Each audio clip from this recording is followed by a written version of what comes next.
Navbatdagi obyektimiz ham ishini yakunlab, o'z egalariga topshirdik. Bu manzilimiz Toshkent viloyati Bo'ka tumanida bo'ldi. Bu yerga premium kassadagi darvoza va neoklassik uslubdagi naves xizmatlarini bitirib berganmiz. Endi sizlarga birin-ketin darvozamiz va navesimiz haqida batafsil ma'lumotlarni beramiz. Darvozamiz to'liq holatda razmerlari eniga 4 metr, balandligi 3.65 holatda qilib tayyorlab berganmiz. Darvozamiz to'liq holatda ochiladi. Hech qanaqa framoga qismlar yoki отдельный kaltkasi yo'q. Darvozamizga ishlangan material to'liq holatda usulli materialdan foydalanganmiz. Yondorlar 12/8 profili 3 stenkasidan va tagi qismini 12 shveler qilib berganmiz. Profillarimizga keladigan bo'lsak 8/6 profil 2/1 stenkasidan to'liq holatda qilib ishlatganmiz va listlarimizni 2 listdan 3 qavatli variantda qilib ishlab berganmiz. Darvozamizga matviy holatda kraskani sepganmiz, matviylikni sochilgan. Bu joylarga qora kraskani ham matviy holatda qilib ishlab berilgan. O'rtalarga o'tishga qo'yib berganmiz va darvozamizga yana mos tushishligi uchun qora Friday zamonidan foydalanganmiz. Ishonchli va sifatli zamogradan foydalanilgan. Darvozamiz shu holatda ochiladi. Darvozamiz og'ir bo'lishiga qaramasdan yengil holatda ochiladi. Boshqa mashinalar pachimlikdan 40likdan foydalanganmiz. Bu pachimlik ham darvozani yengil ochilishiga xizmatlarni qiladi. Darvozamiz ochilik holatda bemalol turadi, yopilib ketmaydi. Sababi darvozani to'liq holatda 0 ga o'ldirib, tekis holatda qilib uстановkadan tugatilgan.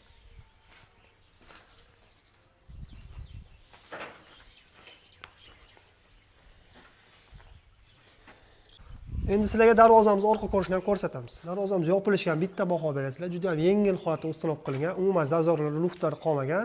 Bu ishimiz sifatidan dalolat beradi. Umuman o'rtalarda zazorlar yo'q, yopilishlar yengil holatda ishlanib bitirilgan.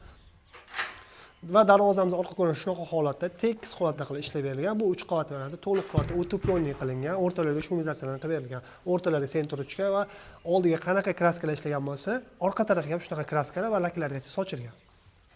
Darvozamiz haqida ma'lumotlarni berdik.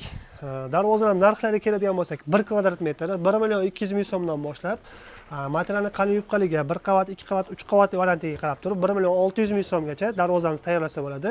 Hammani o'zining xohishiga qarab darvozani tayyorlab beriladi. Darvozamiz haqida ma'lumotlarni berdik. Endi navbat navesimizga keldi. Naveslarimiz neoklassik uslubda, ya'ni noodatiy holatda qilib tayyorlangan.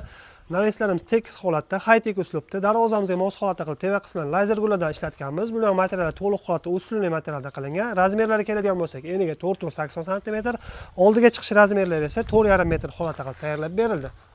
Bu navesimizni ham darvozamizga mos holatda qilib, mokra asfalt svetda matviy holatda qilib ishlab bitirdik. Teva qismiga mokra asfalt svetda Lexaladan foydalanganmiz, 15 yillik garantligidan qo'yilgan. Va bu navesimiz yana bitta noodatiy holatda ishlab berganmiz. Ya'ni stoykalarning ichidan suvlar yuradi, yo'llarga tarnov qilinmagan. Bu yerda yo'llarda reksalar ham ko'rinib qolmaganda, shu suvlarning tushib ketishini ta'minlab, idealni yondashilgan. Bu naveslarimizni 1 kvadrat metri 850.000 so'mdan narxlari boshlanib, materialni qalin yupqalik qarab turib, narx-navosi o'sib boradi. Aloqaga chiqsanglar, batafsil ma'lumotlarni beriladi. Kimga shunaqangi naves, darvoza, perela, rishotka xizmatlarimiz kerak bo'ladigan bo'lsa, o'zimizga aloqaga chiqsanglar, ekrandan raqamlar orqali yoki bo'lmasam tepada belgilab qo'ygan sahifalarimiz orqali kirib ko'rsanglar, mingdan oshiq variantlarimiz bor. Ishlarimizni ko'rib, o'zingizga yoqqan dizayndagi darvoza, kozirok va naves bo'ladi, perela, rishotkalar kerak bo'ladimi, bemalol ko'rib, buyurtma berishingiz mumkin. O'zbekiston istalgan hududdan buyurtmalar qabul qilamiz. Ishlarimiz yoqqan bo'lsa, videoga like bosib, kommentariyaga o'z fikrlaringizni qoldiring.